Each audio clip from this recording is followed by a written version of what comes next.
Welcome to this sewing room tour. Please lower any expectation that you have because it's not much. But I did want to give you an updated sewing area tour because in my video where I was talking about starting a business, I showed where my sewing and painting area was, which the garage is still designated just for painting, but I had moved into the kitchen for my sewing area. It's just a lot cleaner and less dustier that way. So come on in.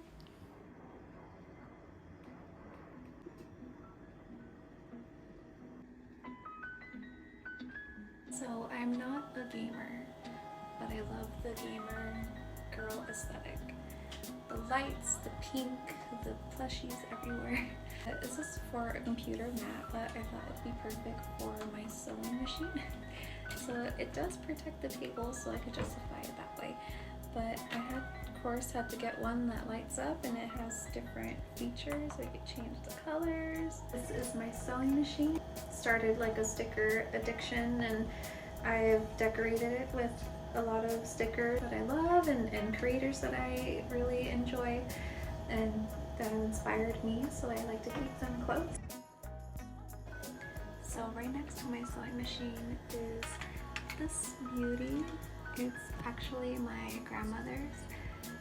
It's where she would keep her makeup and her lipsticks, and when she passed away, she had it written down that it was for me, and I wanted to have it with me all the time, that it would hold my sewing accessories. So I have my pin cushion, spare needles, tailor's chalk, scissors, a little brush to wipe off the lint in the sewing machine, and lots of seam rippers because no matter how many you have, you're always looking for more. Right above my sewing machine is this fan that I found at Goodwill. I believe it was $12, but I snagged it right away. I think it completes the room.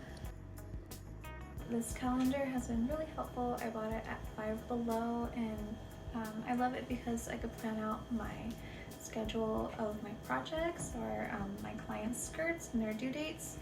So I like having the calendar, and then they have like a to-do list here. I like writing down like my goals for the day, so I've been doing that here. And then future projects over here. It's just, I want it to always be like in my, view. Then this little cart I got at Michael's, and it's really helpful just to hold all of the things that I need. Oh, and these stickers I got at the Dollar Tree. I saw them and then I just had to buy them. So this is my rack. Sorry if it got dark on us, it's daylight savings. I got this at Home Depot. When I first saw it, I thought, oh, I don't need that much space. There's no way I'm gonna fill it up, and then I end up filling it all.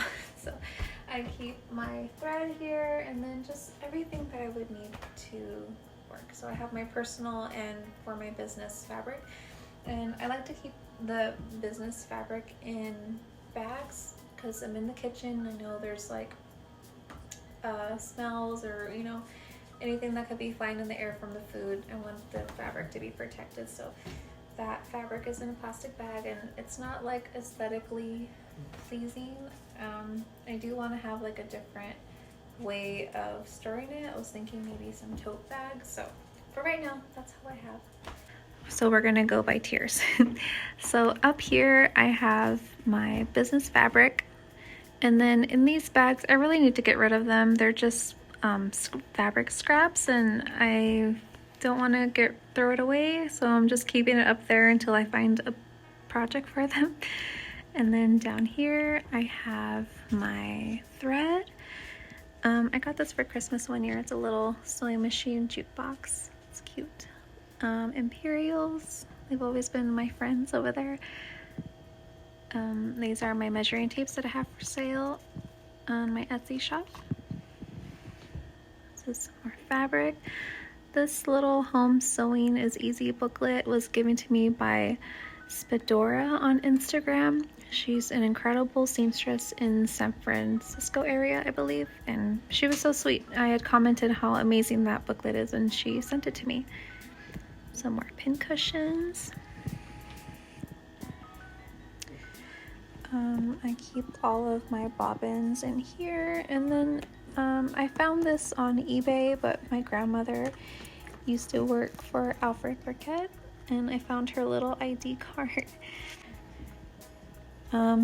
Future project here that I'm finishing soon, and ironing boards, sketchbook, fabric that's for my business,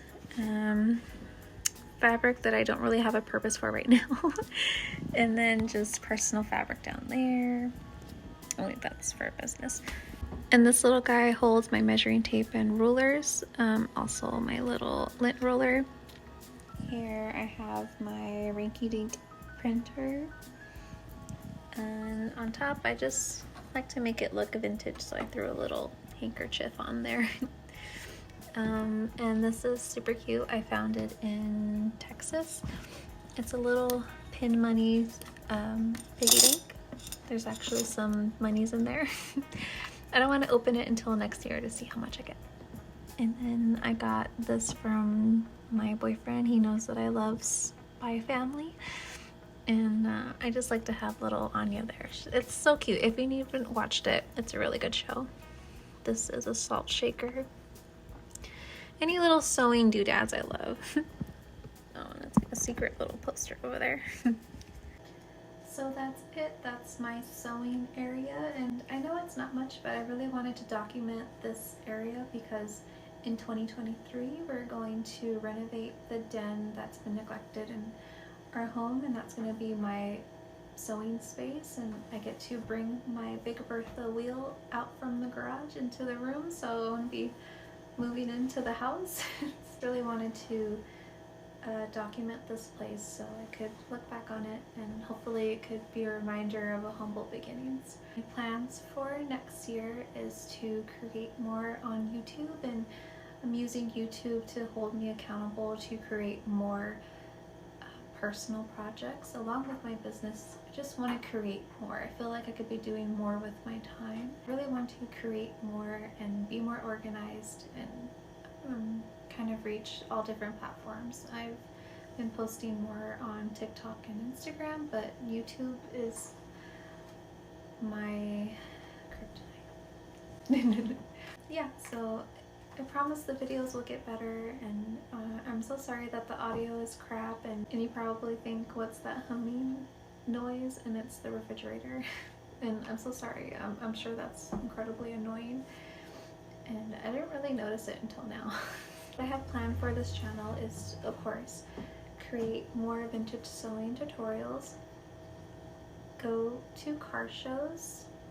I want to show like how to be a pinup model, how to start in that whole vintage fashion.